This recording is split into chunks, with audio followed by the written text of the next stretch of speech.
Okay. ఈ వీడియోలో మనం స్టాటిక్ మెథడ్ గురించి తెలుసుకుందాం. సో, స్టాటిక్ మెథడ్ అంటే ఏం లేదు. ఒక క్లాస్ లోపల మనం ఏదైనా మెథడ్‌ని క్రియేట్ చేసుంటాం కదా! ఆ మెథడ్‌ని మనం సెల్ఫ్ లేకోకుండా యాక్సెస్ చేస్తే మనకి ఎర్రర్ అనేది రైజ్ అవుతుంది. ఇక్కడ పర్టిక్యులర్‌గా చూడండి ఎగ్జాంపుల్. సో, మనం ఇక్కడ స్పీడ్‌కి సెల్ఫ్ అనేది ఇచ్చాం. సో, సెల్ఫ్ అనేది ఇచ్చాం కాబట్టి నేను రన్ చేస్తే నాకు ఎటువంటి ఎర్రర్ రైజ్ అవ్వదు. ఇక్కడ నేను కాల్ చేస్తున్నాను చూడండి. కియా డాట్ స్పీడ్ అని కాల్ చేస్తున్నాను. సో, నేను ఇప్పుడు సేవ్ చేశాను. రన్ చేస్తున్నా. ఎటువంటి ఎర్రర్ రైజ్ అవ్వట్లేదు. నాకు అవుట్‌పుట్ అనేది దిస్ ఈజ్ స్పీడ్ మెథడ్ అనేది డిస్‌ప్లే అవుతాంది. సో, ఇప్పుడు నేనేం చేస్తున్నా అంటే, ఈ పర్టిక్యులర్ సెల్ఫ్ అనేది రిమూవ్ చేసేస్తున్నాను. సేవ్ చేస్తున్నాను. అగైన్ ఇక్కడ రన్ చేస్తున్నా. సో, ఇప్పుడు నాకు చూడండి ఎర్రర్ రైజ్ అవుతుంది. ఎందుకంటే మనకు తెలుసు. సెల్ఫ్ ఇవ్వకపోతే అంటే ఒక పర్టిక్యులర్ పారామీటర్ ఒక క్లాస్ లోపల ఏదైనా మెథడ్‌కి మనం పారామీటర్ పాస్ చేయకపోతే మనకి ఎర్రర్ వస్తుంది. సో, ఆ ఎర్రర్‌ని రెడ్యూస్ చేసుకోవడానికి అంటే ఆ ఎర్రర్‌ని సాల్వ్ చేసుకోవడానికి మనకి ఇంకొక ప్రాపర్టీ ఏందంటే ఈ స్టాటిక్ మెథడ్ అనేది యూజ్ చేసుకుంటాం. సో, ఈ స్టాటిక్ మెథడ్‌ని ఎలా ఇంప్లిమెంట్ చేస్తామంటే త్రూ డెకరేటర్ యూజ్ చేస్తాం.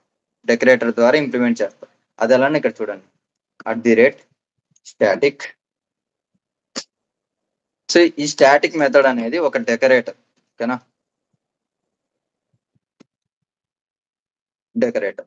సో, ఈ డెకరేటర్ యూజ్ చేసుకొని ఈ స్పీడ్ మెథడ్‌ని మనము స్టాటిక్ మెథడ్ లాగా కన్వర్ట్ చేస్తున్నాం. ఓకేనా? మనం స్టాటిక్ మెథడ్‌ని యూజ్ చేయాలంటే ఇక్కడ స్టాటిక్ మెథడ్ అనే డెకరేటర్ యూజ్ చేసుకోవాలి. సో, ఇప్పుడు ఈ స్పీడ్ అనే మెథడ్‌కి మనం ఏమీ గాని పారామీటర్ పాస్ చేయలేదు. కానీ మనకి ఎటువంటి ఎర్రర్ రాకోకుండానే మనకి అవుట్‌పుట్ అనేది ఎగ్జిక్యూట్ అవుతుంది. ఎలానో చూడండి ఇక్కడ. సో, నాకిక్కడ చూడండి. దిస్ ఈజ్ స్పీడ్ మెథడ్ అనేది నాకు ఎగ్జిక్యూట్ అవుతుంది. ఎందుకు ఎగ్జిక్యూట్ అవుతుందంటే ఇది స్టాటిక్ మెథడ్ అన్నమాట. సో, మనం కన్వర్ట్ చేసాం స్టాటిక్ మెథడ్ కింద. స్టాటిక్ మెథడ్ అంటే ఏంటో కాదు. సింపుల్‌గా చెప్పాలనుకుంటే మనము ఈ పర్టిక్యులర్ స్పీడ్ మెథడ్‌ని ఆబ్జెక్ట్ లెవెల్‌కి కాకోకుండా క్లాస్ లెవెల్‌కి తీసుకెళ్తున్నాం. ఓకేనా? సో, క్లాస్ లెవెల్‌కి తీసుకెళ్తున్నాం కాబట్టి మనం డైరెక్ట్ క్లాస్ నేమ్‌తో కూడా యూజ్ చేసుకోవచ్చు. ఇక్కడ నేను కియా డాట్ స్పీడ్ అనే ఇస్తున్నాను. అలా కాకోకుండా మనం డైరెక్ట్ కార్ డాట్ స్పీడ్ అని కూడా ఇవ్వచ్చు. ఓకేనా? సో, ఇప్పుడు నేను కాల్ చేస్తా. నాకు సేమ్ ఇప్పుడు ఇది ప్రస్తుతానికి ఇది కామెంట్ ఔట్ చేయండి. సో, నేను కియా డాట్ స్పీడ్ అనేది కామెంట్ ఔట్ చేశాను. జస్ట్ కార్ డాట్ స్పీడ్ అని ఇచ్చాను. సో, సేవ్ చేసి రన్ చేస్తే సేమ్ అవుట్‌పుట్ వస్తుంది.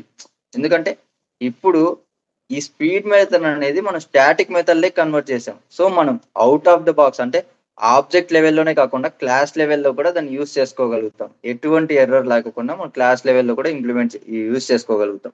ఓకేనా? ఇది మనం స్టాటిక్ మెథడ్ యూజ్ చేసుకునే విధానం. ఓకేనా? That's it for this video. Please like, share and subscribe to my channel.